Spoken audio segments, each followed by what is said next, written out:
Hey guys, welcome back to another video, and welcome if this is your first time in this channel. My name's Norchen and I'm gonna show you guys how I do a glam makeup look. I'm gonna try to make it simple and also affordable at the same time, so let's jump right in. That's my bottle. Anyways, so first and foremost, when I sit down to do my makeup, I like to put my hair away so that it does not get in my way when I'm, beating my face. So you always want to make sure you're working on a well-prepped, moisturized, and hydrated skin. You don't want to be rubbing foundation on a dry skin because that's disgusting. So for this video, I'm going to keep it simple and grab my regular moisturizer. You can grab your moisturizer, whatever works for you. I used to use sunscreens and stuff like that, so anything works. Just have to make sure you're not rubbing your foundation and any other makeup products on a dry, rusty, crusty, not prepped skin. Because if you jump right into foundation and concealer or any other makeup products, your application is going to be horrible and then the makeup's not going to last and it's not a good look. So always work with a well-prepped skin. If you're getting into makeup, I would really suggest you start using primer before your foundation. Of course, just moisturizer works, but primer also really helps. So today I'm using e.l.f.'s Poreless Putty Primer, and it's one of the best primers I've used so far. It blurs out my pores. I like to use it on my T-zone. It makes the concealer and the foundation's application so much better, and it also helps my makeup last so much longer.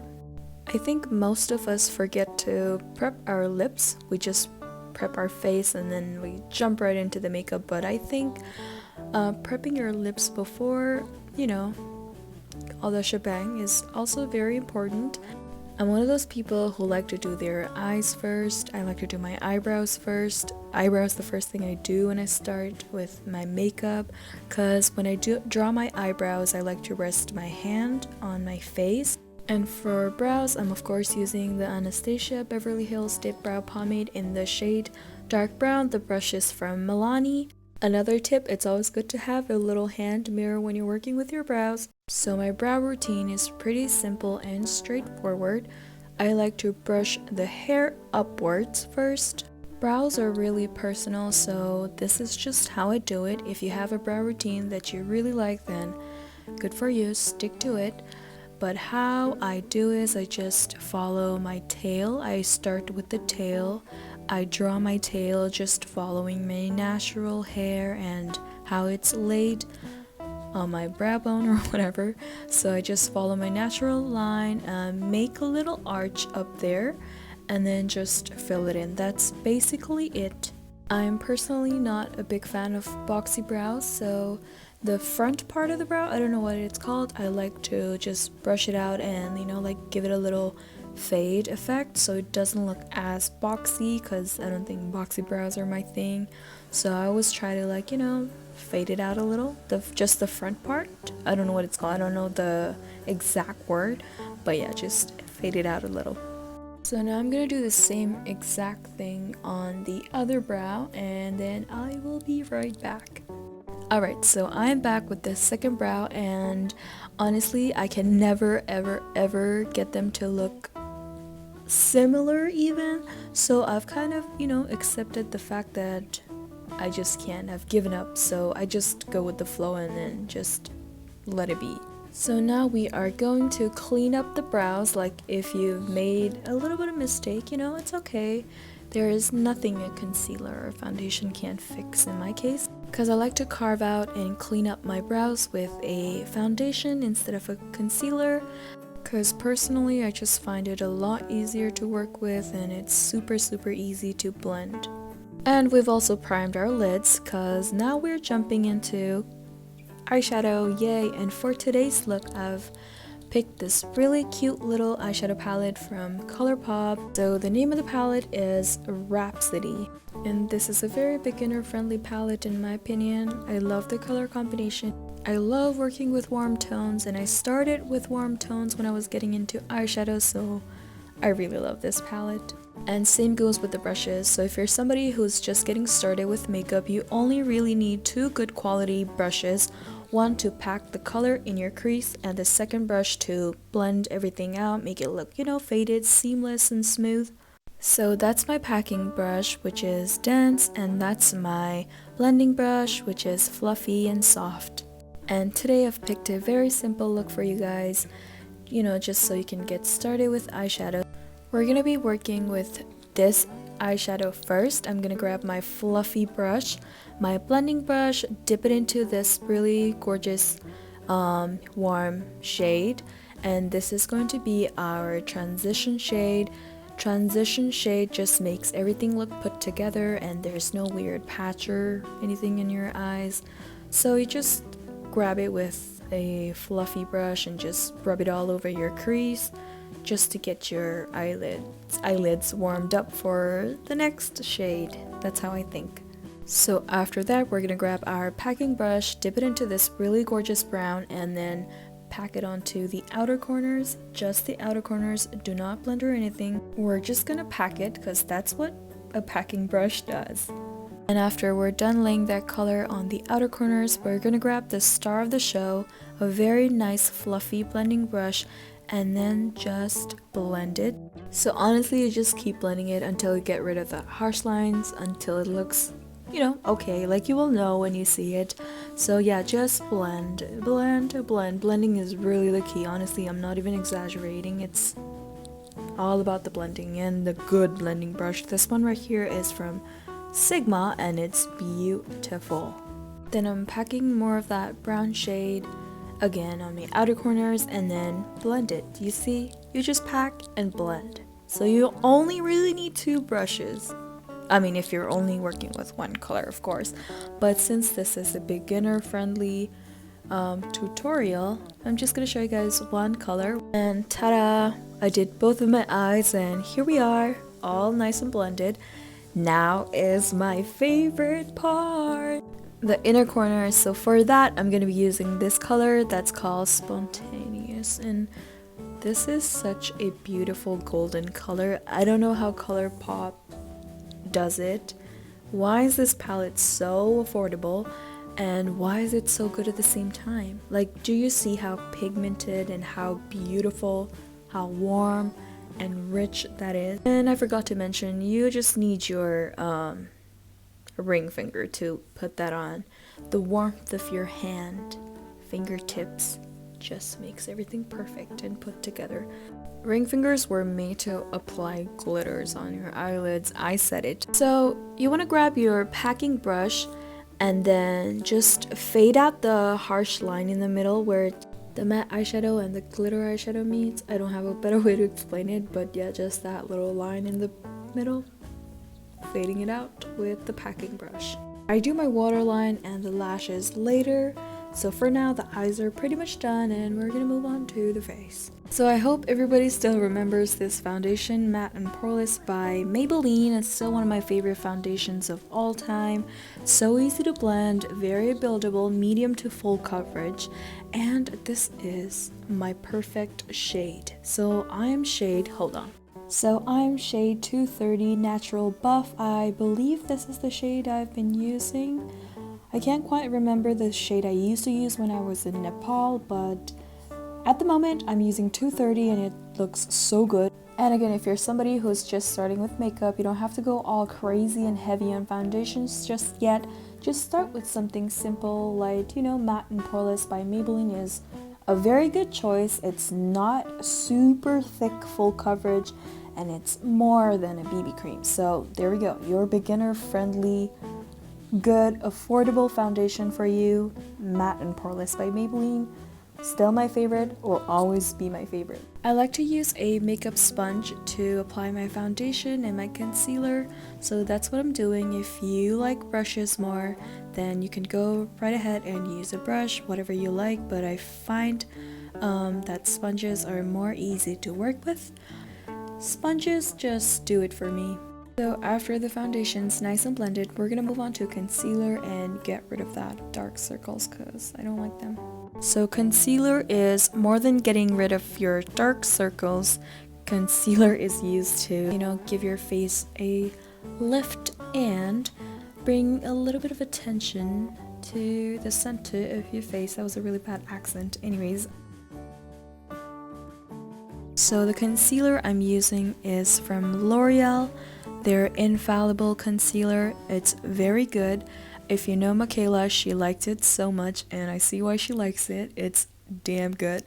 Anyways, you're supposed to get a shade lighter than your skin tone, so that's what I have on my skin. It doesn't look super light in the camera, but in person it's slightly lighter than my foundation, and that's supposed to bring all the brightness and do the lifting and the shifting on your skin. So on my nose, the bridge of my nose, I also like to conceal the inner corners of my lips, my forehead, of course, 5 head if you may, and then of course I already mentioned the dark circles. I usually also put it on the outer corners of my eyes, but since I already have some eyeshadow going on, I didn't want to ruin it. But you also put a little bit of concealer on the outer corners, so you know, you get that face lifted effect. I seriously need to go and grab a new powder, cause what is that?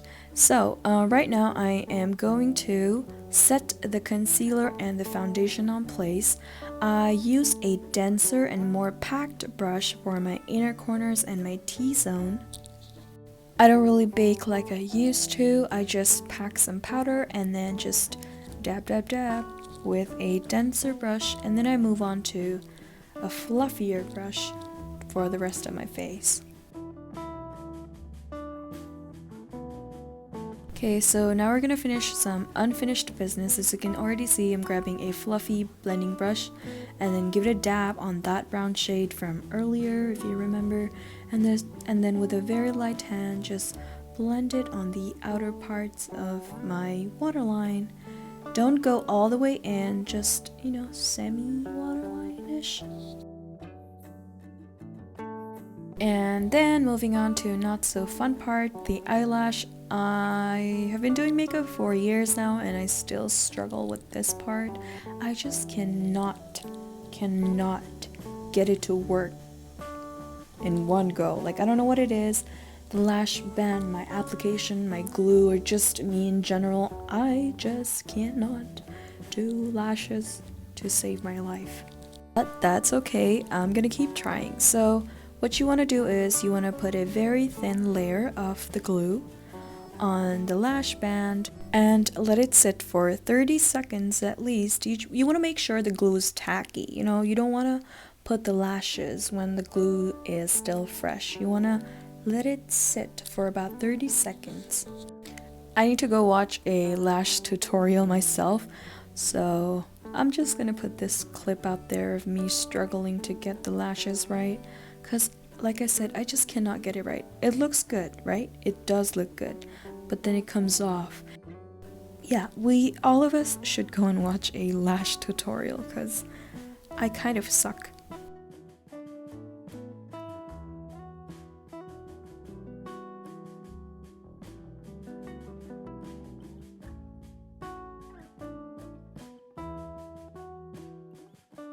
I am so sorry, I really apologize.